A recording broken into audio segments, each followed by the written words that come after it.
Compassion is a word that we don't use very much. In English, the word has got softened over the years because we don't use it. When I gave a lecture in Holland, I specifically said that compassion does not mean feeling sorry for people.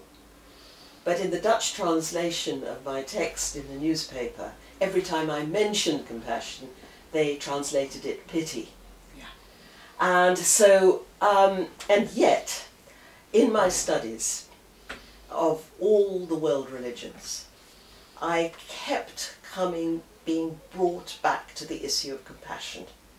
It didn't matter what I was researching, whether it was a history of fundamentalism or a history of Jerusalem or a history of God.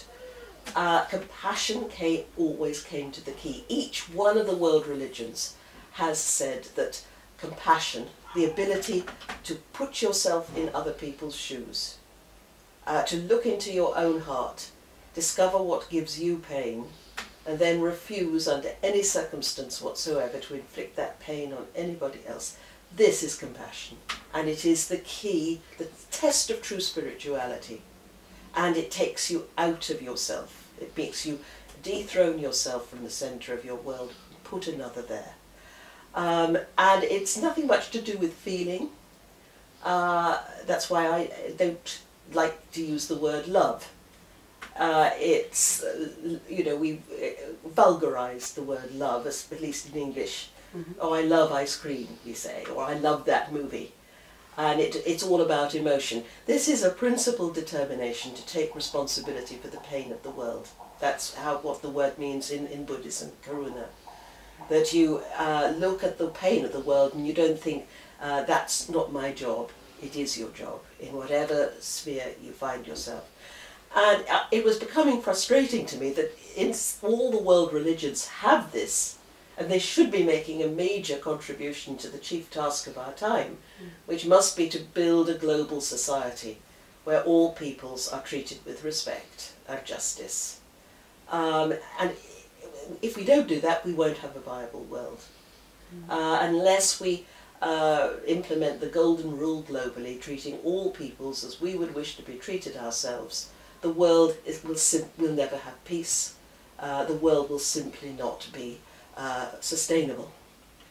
And so it just seemed an urgent thing to me that we get this notion out there and start working for it. And I started with the religious people who wrote the charter with me, but then it's gone on from there. And because I think the fact that all these world faiths working independently have come up with this ethos, each one on its own path.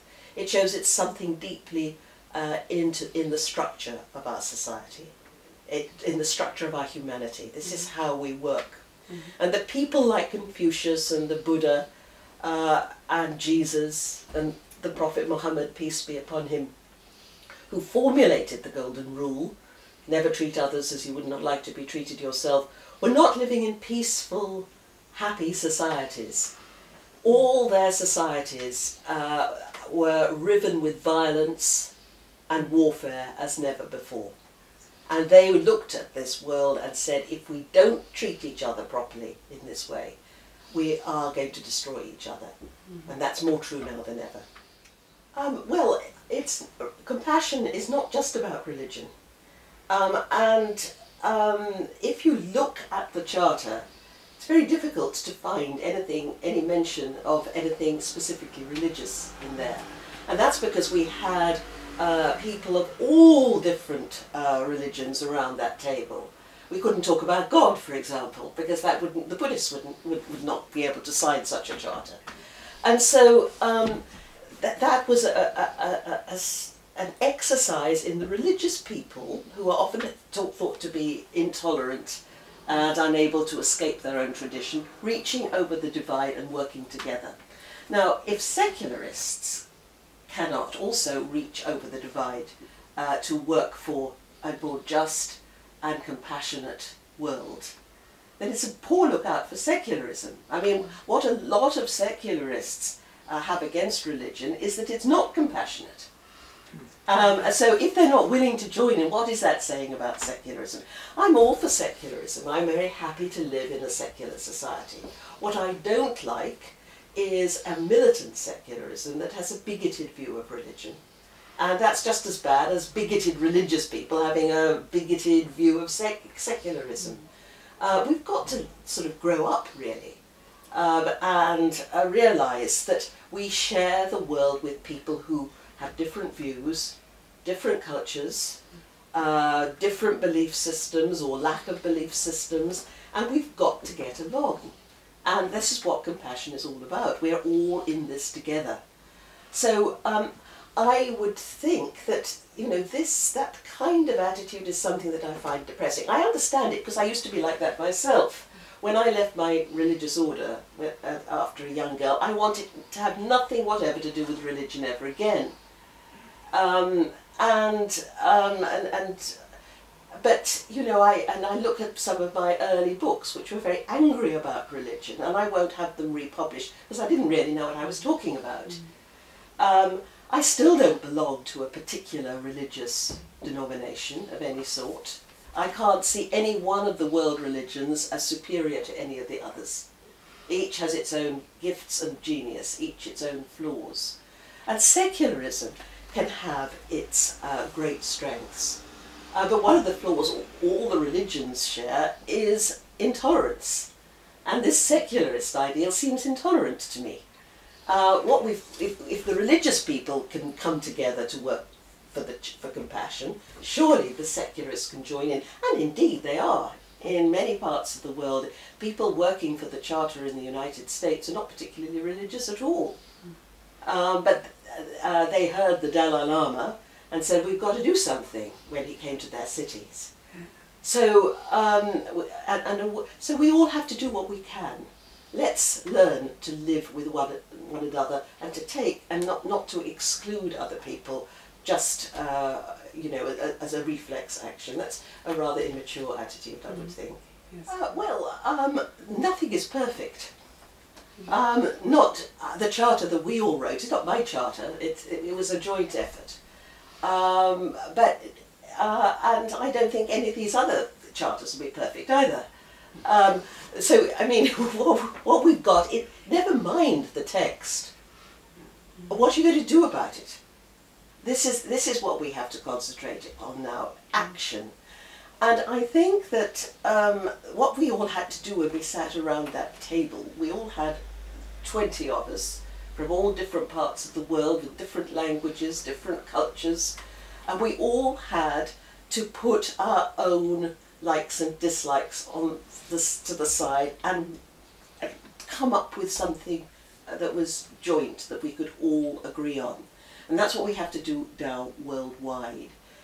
And you know, and I think some people objected to the Charter because they said it was too religious.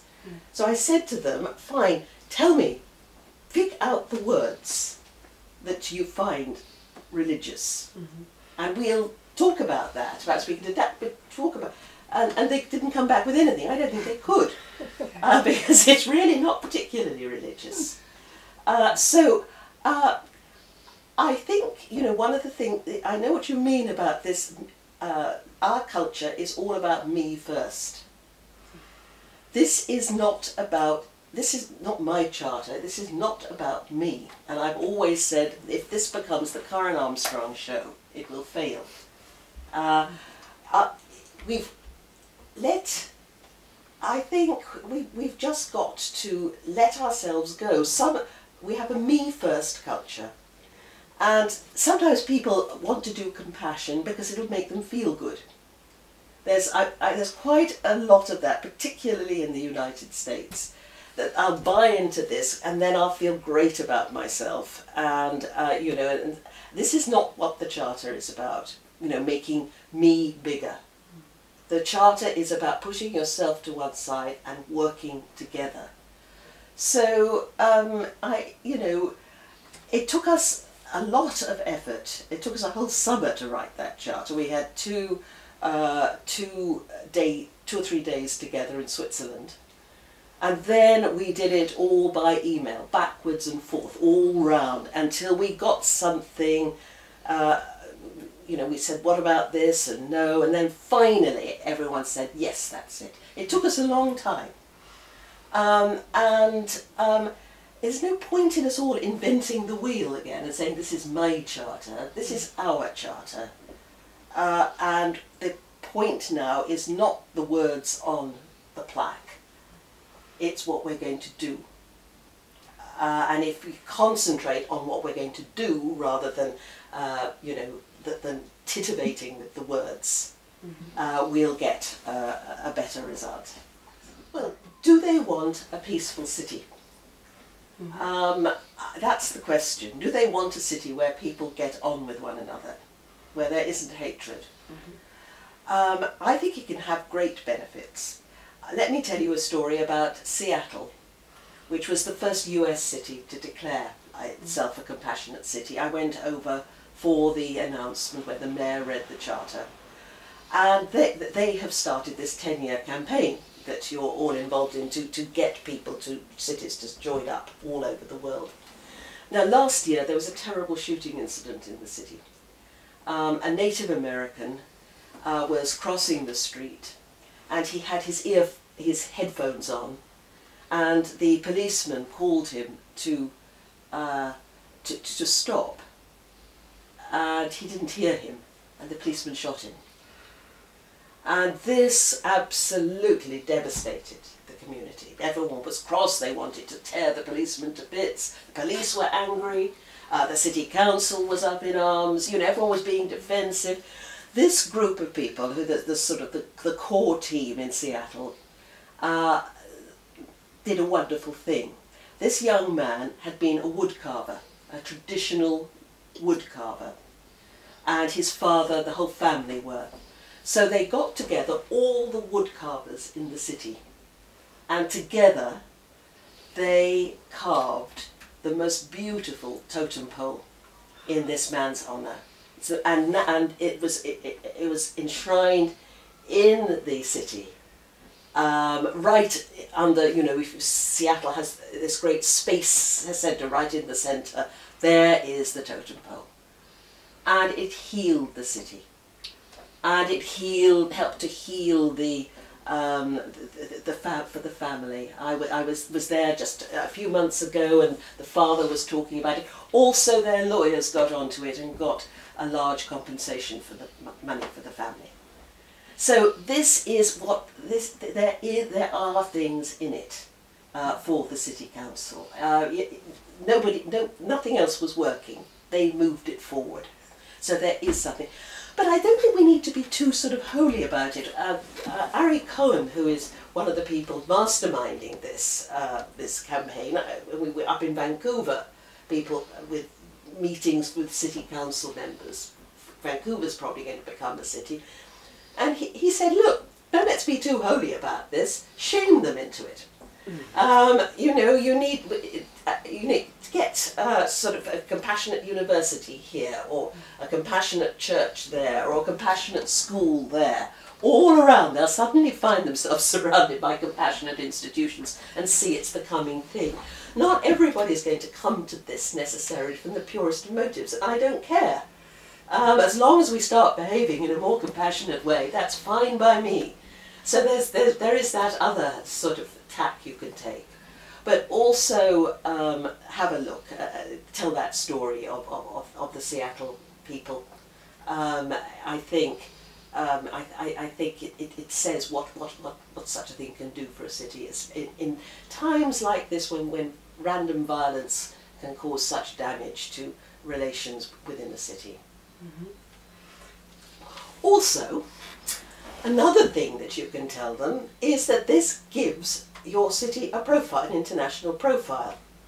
That's, you know, we need to make sure that, because these guys are politically minded, that's very much what's motivated the people in Louisville, in Kentucky, right in the Bible Belt, and they've gone really sort of strong with compassion. Their mayor is a stunning example of a new kind of politician.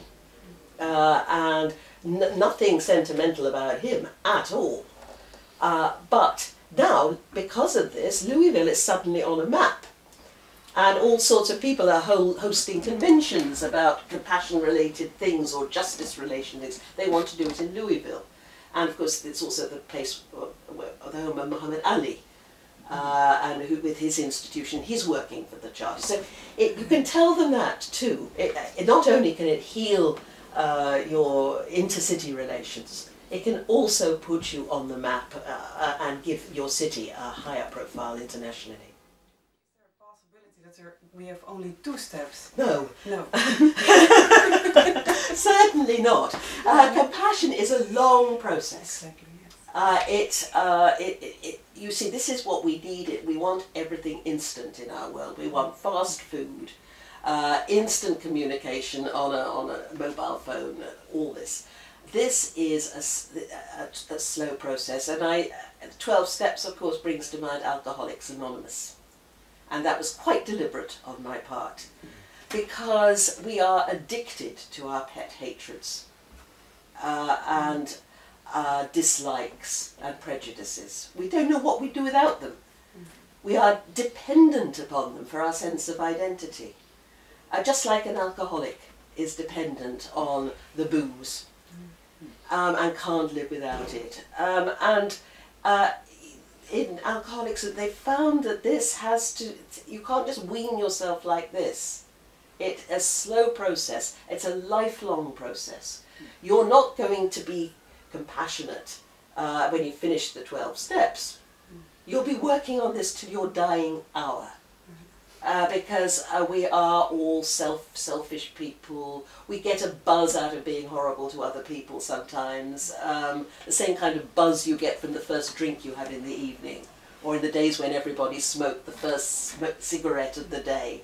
And you know, this takes time.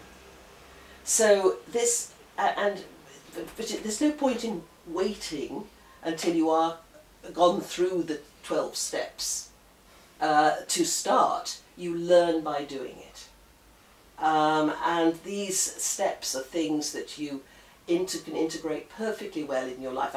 Certain mental exercises can be done, as I say in the book, while you're walking the dog, or doing your housework, or washing up, or whatever, or sitting on your commuter train in the morning.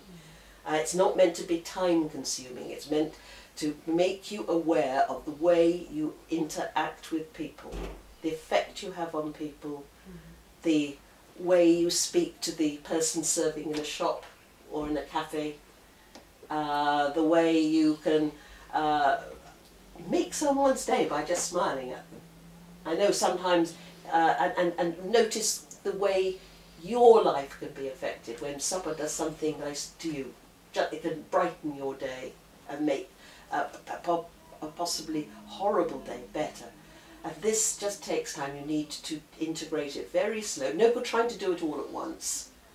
Bit by bit. And you break it down, and then it'll become part of the way that you think about life. One of the most striking things was in 2010, I went for the launch of the Charter in Pakistan. Now, Pakistan is one of the world's trouble spots. The whole world could implode with what's happening in Pakistan. And yet, whenever I go there, the people are so warm. And my host, the young businessman who brings me over to Pakistan, always says to me, "Now, Karen, don't be too polite to us when you talk about Islam. You challenge us a bit." And now, would we invite a Pakistani over here to London, say, or to Arnhem, and say, "Well, now please criticise our democracy, secularism, or Christianity," and flock in droves to hear him? I don't think so. But I was giving 3 lectures a day, and 1,000 people were showing up each time. Pakistan is one of the leaders of the Charter, because they are desperate. They know that this is what is required. They've set up this network of compassionate schools, and more and more schools are joining. Some of the very biggest schools in Lahore and Karachi are now signing up to this, where there's a curriculum, and the teachers have to go for training every 3 months. And it's important too to notice that compassion isn't just for children. Compassion at school must include everybody in the school, the cleaners, the ladies who serve the dinner, everybody, to get that ethos in. So that was touching, very moving. And the fact that so many businessmen have come forward, not religious leaders, but business people, because that's something that I could not have imagined at all, because I have the business head of a chicken. I have absolutely no business sense, but they see that this is absolutely essential for business. They saw what happened in 2008 when with that terrible crisis, but still going on. We've got the crisis of the euro, but in 2008 you saw what happened when greed and selfishness was allowed to get out of control, and the result was the whole of our society is threatened.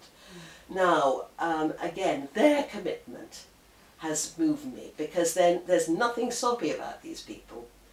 They pace themselves, they pilot something to check up to see how it's going. They know how to translate an idea into practical reality.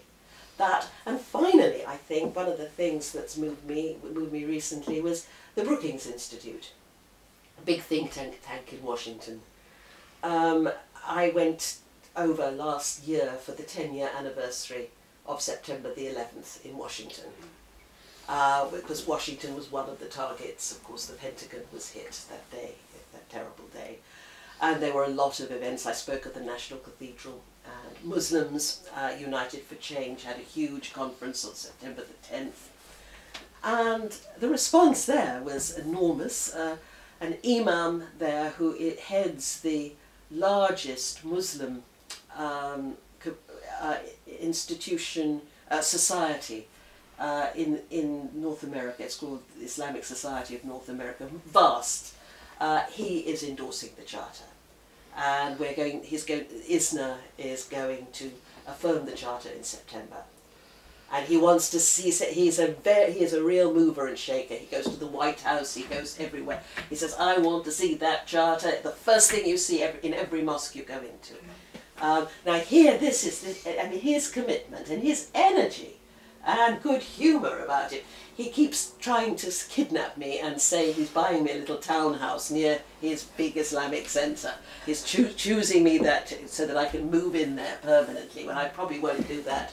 But just that energy. And the Brookings Institute, this big think tank, I spoke there on September the 12th, and they said, "Look, we want to get behind this."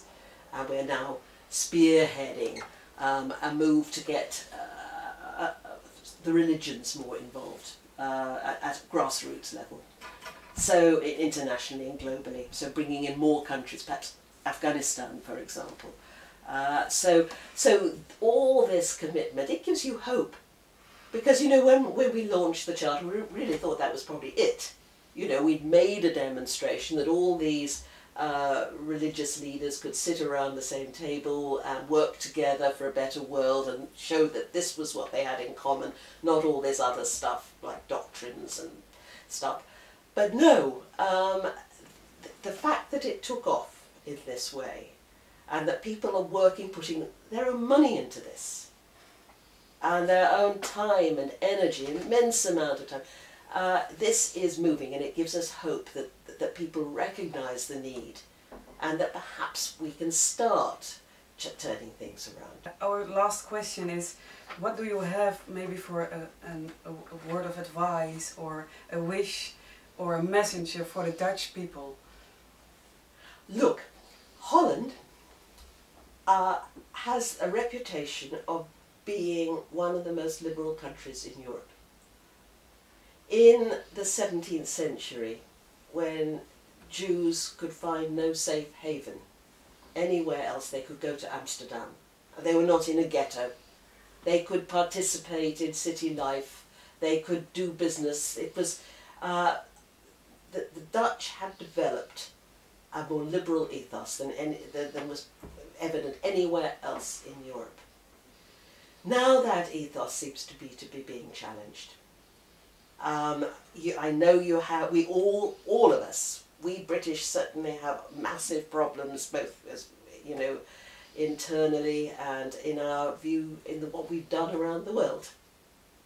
But if Holland loses that generous liberalism, it will be a tragedy for Europe and the world. So that's where the Charter needs to come. Let's get back to that true Dutch spirit that used to give me such hope and energy, as well as the rest of Europe. Let's get that back. Thank you very, very much.